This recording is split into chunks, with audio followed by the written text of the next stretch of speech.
book lovers, it is G-Swizz here, and I'm here today to talk about some books that I think are underrated.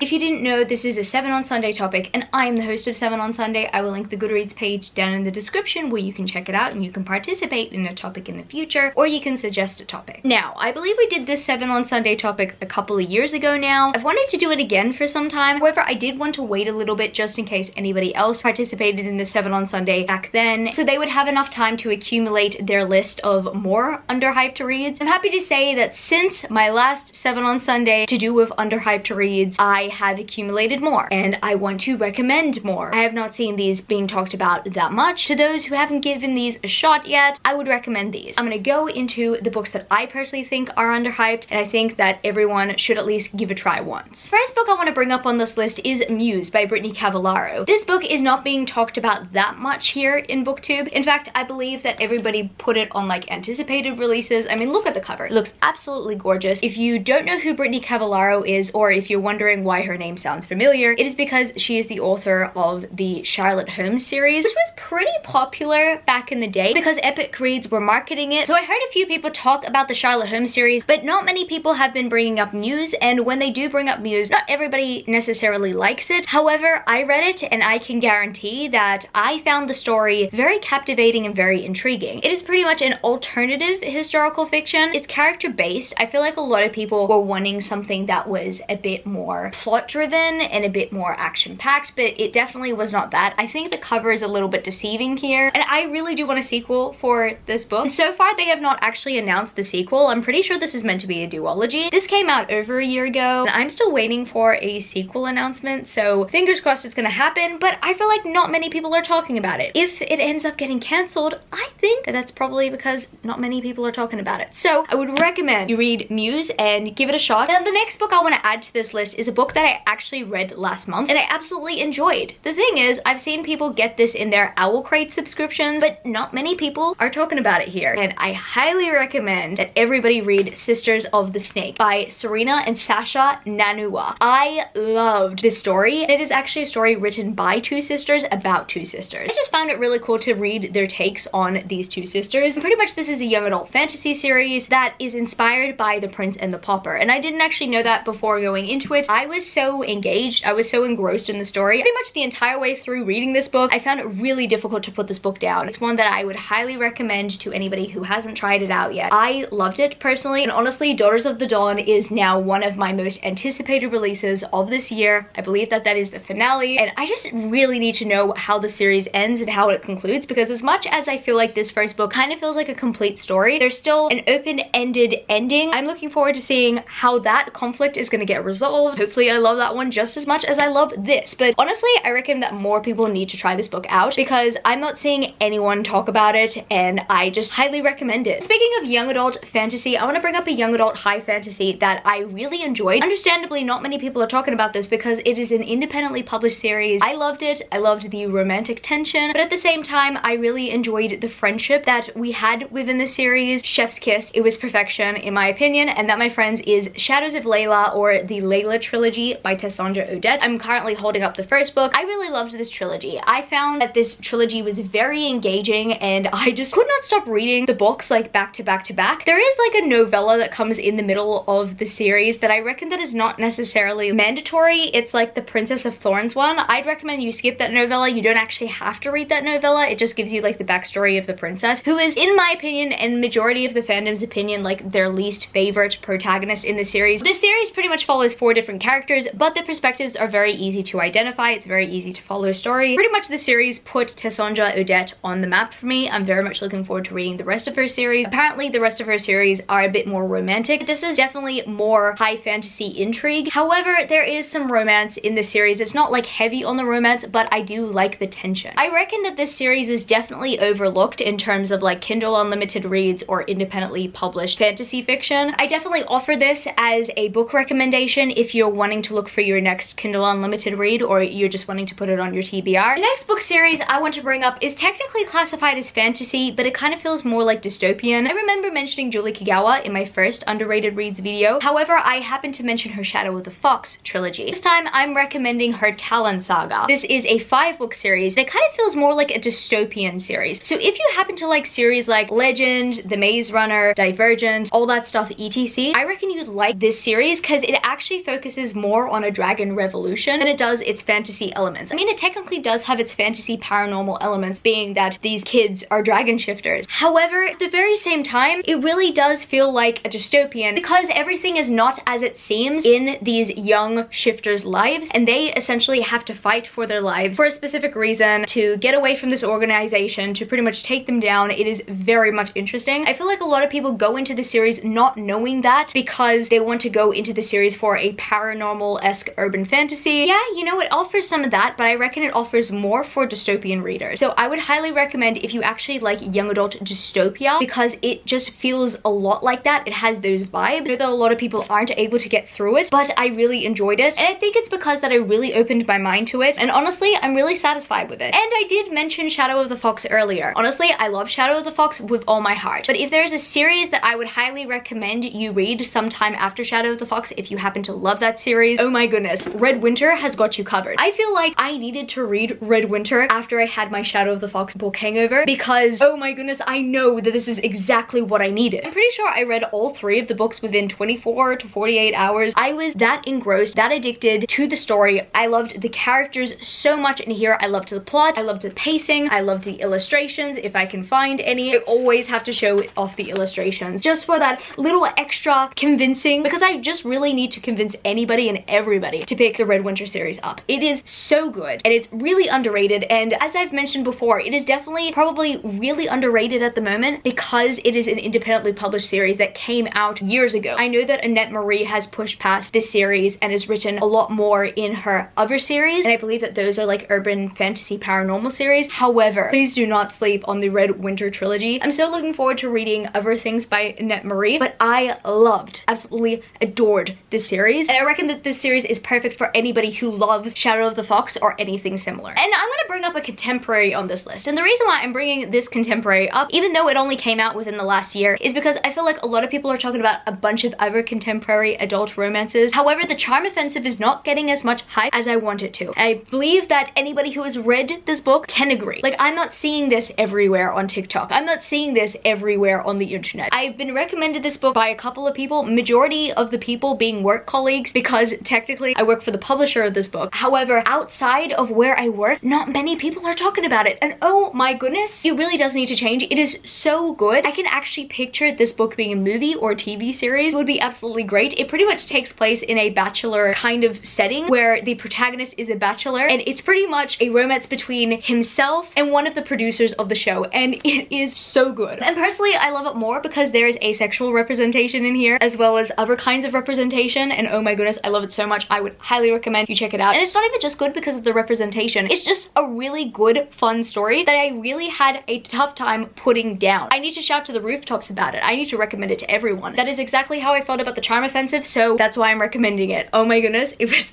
that good. And speaking of unput-downable books, I don't even know if that's a word. Unput-downable? Unput-downable, maybe. I gotta bring the Conspiracy of Us trilogy up. This trilogy I binge read within not even 24 hours, like 12 hours. I just had to devour this series. Like, I spent an entire day essentially binge reading this trilogy. It is such a quick binge, let me tell you. I have to say that the 3rd book does drag on a little bit, but oh my goodness, just to get to the end and get to the end game of everything, for me, that was so worth it. I loved this trilogy so much. I just needed to know what happened next. There was so much suspense and so much mystery in this series, and I actually don't know where I would classify this book. Maybe I would classify this book as a travel thriller, because it doesn't necessarily have anything that the regular books on my TBR technically have. Like, it's very much a contemporary-esque setting. However, it's definitely, I'd say, like a teenage travel thriller. And I mostly say teenage because Avery is 16 in this series. However, oh my goodness, like the things that she's put through, she really has to mature a lot, because gangs and organizations, that is involved involved in this book series as well. And oh my goodness, I had no idea that that was what this book is about. I'd say that it's kind of like a YA version of National Treasure. I don't know, it's very difficult to describe this book series, especially because no one talks about it anymore. I don't actually hear people describe it themselves, and I'm just raving about it here like years after it came out. I'd highly recommend you read it. I don't know if these books are still in print, but what I do know is that the audiobooks are still being distributed. I would highly recommend you check those out because this series is very much worth it. And the second last book that I have to bring up on my underhyped reads is Bloodlike Magic by Lizelle Sambury. I feel like not many people are talking about this book at all, and if people are talking about this book, they've probably DNF'd it at the first 100 pages. Let me tell you, it is worth continuing on. It is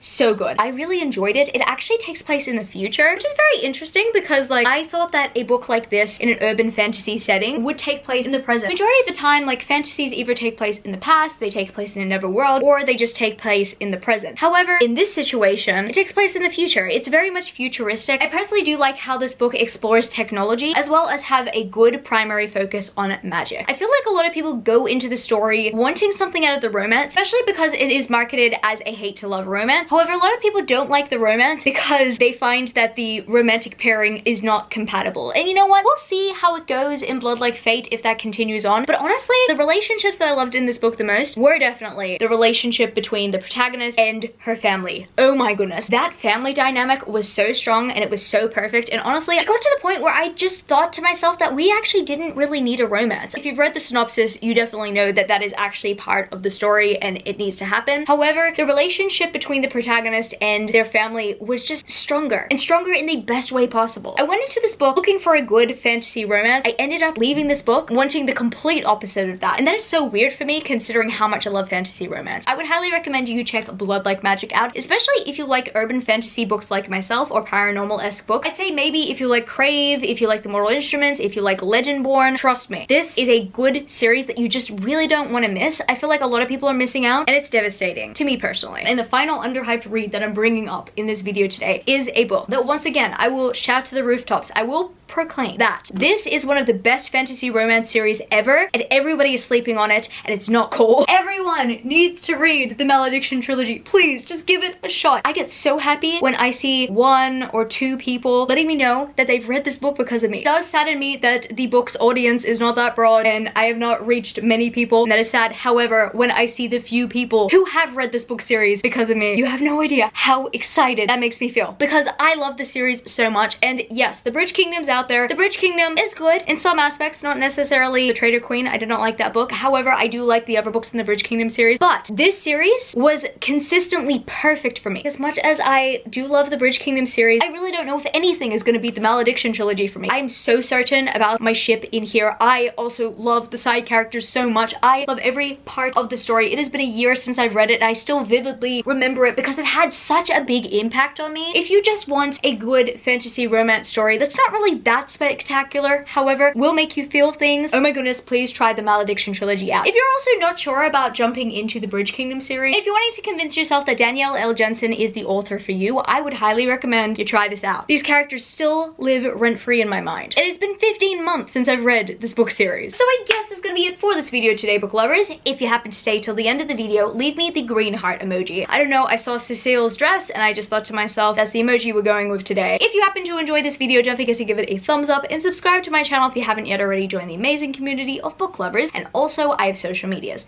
I'm at gswizzlebooks on Twitter and Instagram, and I'm also at Goodreads. That's www.goodreads.com/gswizzle. And finally, I'm at TikTok. I'm at gswizzle on TikTok if you want to follow me there for some bookish content. I love you, book lovers, and I will see you later. Peace. Started out with half and I flipped it in a double. Started out with half and I flipped it in a double.